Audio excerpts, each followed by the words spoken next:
Well, for a number of reasons, it has become very popular in our day to become a DIYer. Anyone who has attempted any kind of home renovation has probably taken before and after pictures.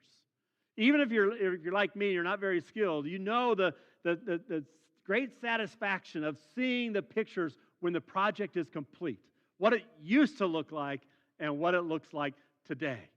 Well, the similar thing happens when people desire to lose a lot of weight. It's so satisfying to see positive transformation. And in a sense, that's what we're going to see today in the life of Paul. He was a transformed man.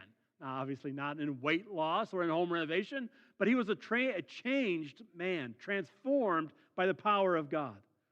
But before we jump into his before and after pictures, let's take a moment at least to consider the background to this text. We jumped obviously right into the middle of it, didn't we? It's a very long story in this portion of Acts, and we jumped in at the end of it. So let me give you a little context of what's happening, and hopefully we'll see the different characters in this story and why they're also important.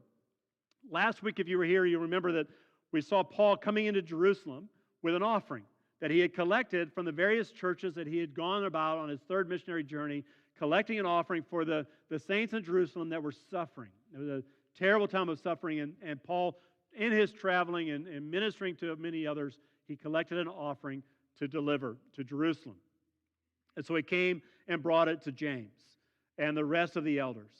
But then he faced a dilemma that had the potential of bringing greater harm to the church. You remember there was a rumor about Paul that was spreading throughout the Jews. It was said that he was encouraging Jews to throw away their Jewish heritage and